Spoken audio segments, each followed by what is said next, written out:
Oi gente, eu sou o Lucas Dallas. Se você ainda não é inscrito no canal, já se inscreve aí. Hoje eu vou resenhar um conto pra vocês de um livro que é muito bom. Eu resolvi falar só sobre um conto do livro, né? Eu vou resenhar esse conto porque eu acho que ele, nossa, é o que mais vale a pena ser lido do livro. É espetacular o conto. O livro é esse aqui, Delírio, do Carlos Patrício. O meu livro está autografado, morrendo de inveja. Delírio é a palavra exata que vai definir esse livro, porque ele tem uma proposta de abordar assuntos que é como se fosse fuga da realidade, entendeu? Então todos os contos eles vão ter mais ou menos um pouco disso. Então, por exemplo, você vai ter contos que usam, por exemplo, o sadismo, né? A violência como forma de prazer, como forma de fugir da realidade e tal.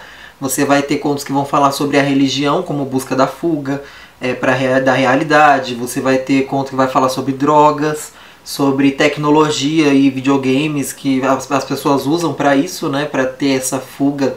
Então o livro ele tem mais ou menos essa proposta. Então esse daqui não é um livro de terror, gente, tá? Ele tem contos que tem essas características, mas ele não é em si um livro de terror. Ele é um livro que traz essa proposta do delírio mesmo, da fuga da realidade. E foi engraçado porque quando eu tava lendo o livro, eu fui pesquisar algumas resenhas, né, alguns vídeos do pessoal que já tinha feito. E tanto as pessoas que eu conversei que já tinham lido o livro, quanto os meus amigos e algumas resenhas que eu vi pela internet, é unânime, gente. Todo mundo tem esse conto que eu vou falar hoje como o favorito do livro. É unânime, eu não conheço ninguém que tenha gostado de outro que tenha sido o favorito. Todo mundo gosta desse. O conto de hoje, ele se chama Doutor Sádico e é o primeiro conto do livro. O legal desse livro é que cada uma tem uma ilustração inicial, muito bizarra por sinal. Quando você vê a ilustração desse primeiro conto aqui, você já vai ter, nossa, uma noção do que você pode esperar, né? Então o conto vai começar com esse pai, né?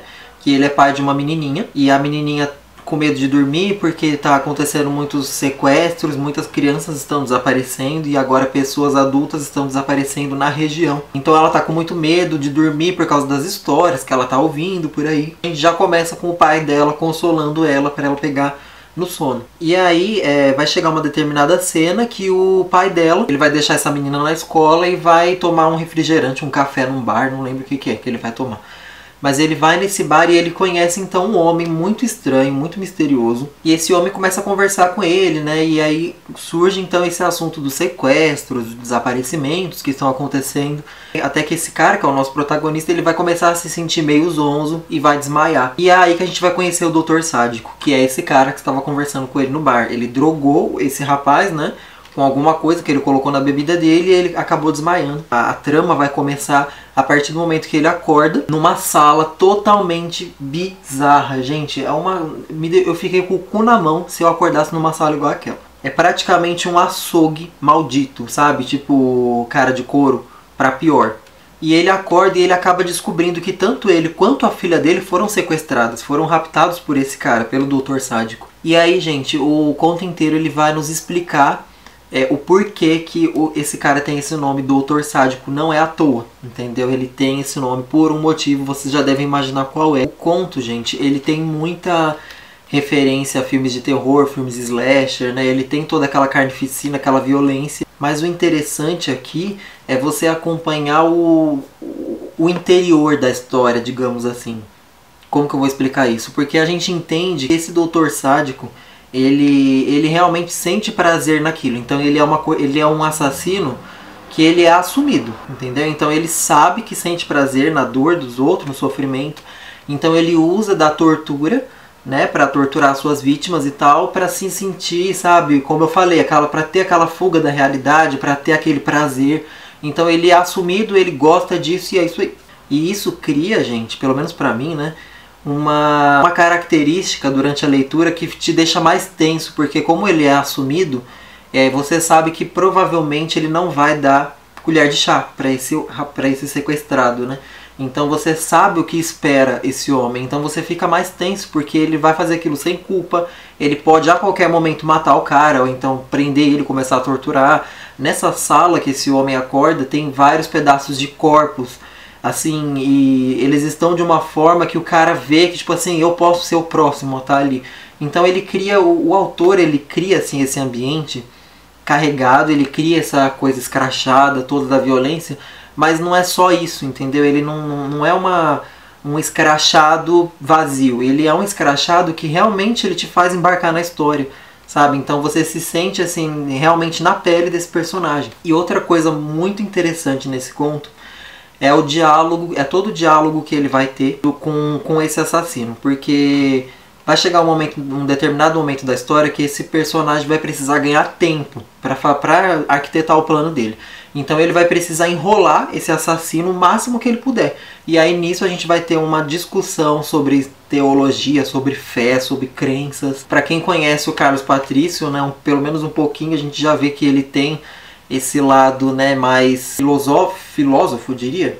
Esse lado mais cético, né? Então ele transmite isso no livro, embora ele não transmita a própria opinião dele em si, né? A gente sabe que criador e criação, né, gente? Autor e livro são coisas diferentes, são coisas separadas, mas a gente reflete sim um pouco das ideias dele, a gente consegue entender isso, não só nesse conto, como em outros aqui também. Mas vai ter muito essa parada de Deus, religião, fé, crença, sabe? Vale a pena você acreditar numa coisa mesmo estando à beira da morte, sabe? São assuntos assim bem pesados e legais de você acompanhar. Esse conto, gente, ele tem muito aquelas referências de contos antigos clássicos de terror, então eu senti muito a influência de Edgar Allan Poe, principalmente naquele conto O Poço e o Pêndulo. A ambientação, sabe? O clima, assim, todo aquele cenário lembra muito aquele conto, então eu senti muito a influência. Quando a gente fala de texto gore, sobre coisas crachadas, slasher, sangue, tripas, a gente já a gente fica meio naquela mesmice, né? A gente se arremete aos filmes clássicos e tal, Jogos Mortais, então a gente fica meio assim, né? Cansado. Mas esse conto, ele não é assim, ele tem um clima diferente, então vale muito a pena ler. O final desse livro, puta que pariu, o final desse conto, puta que pariu, gente. Puta que pariu. Ele é um final que, assim, show de bola. Mano, esse final é espetacular. Ele tem... Eu não vou dizer que ele tem uma grande reviravolta, mas a conclusão do que acontece ali é muito tipo assim... Go, go, go, go! Run, run, run, run! No final desse conto eu já tava igual a Chiquinha e o Kiko e o Chaves assistindo filme de terror, sabe? Ai, ai, corre, corre! Não, não, não! Então eu acho que esse daqui é um conto que, nossa, dava sossegado pra ter sido publicado em forma de livro ou em forma de uma noveleta, né? Se o autor tivesse prolongado mais, seria um conto assim, um livro muito interessante de ser publicado solo. Eu já fico imaginando assim, cara, um filme, sabe, sobre isso, ou uma série. Nossa, ia ficar muito fantástico, gente, vocês não têm noção. Então assim, gente, a leitura do livro inteiro, ele valeu por esse conto, na minha opinião. Os outros contos, eles são bons também. Não vou dizer que são ruins, são bem escritos. Mas você sabe quando você pega uma coletânea de contos e tem um conto que ele é tão bem escrito e ele é tão assim redondinho, ele é tão bem construído, começo, meio e fim, ele é tão espetacular que ele rouba todo o brilho dos outros contos? É o que aconteceu pra mim nesse livro. Então assim, você entendendo a proposta, que não é um livro de terror e aquela coisa toda, você vai sim aproveitar muito a leitura, mas pra mim esse conto ele leva o livro no bolso, entendeu? Ele é um conto espetacular de verdade, gente, vale muito, muito a pena vocês conhecerem esse conto e também ler o livro do Carlos, é muito bom mesmo. É isso, gente, espero que vocês tenham gostado aí da dica, né? Se você gostou, deixa o seu like, comente aí o que vocês acharam do livro, não se esqueça de se inscrever no canal e aí no Mostrar Mais eu vou deixar links para os meus livros também, as informações vão estar aí no Mostrar Mais, é só clicar. Então é isso, beijo pra todo mundo e até a próxima.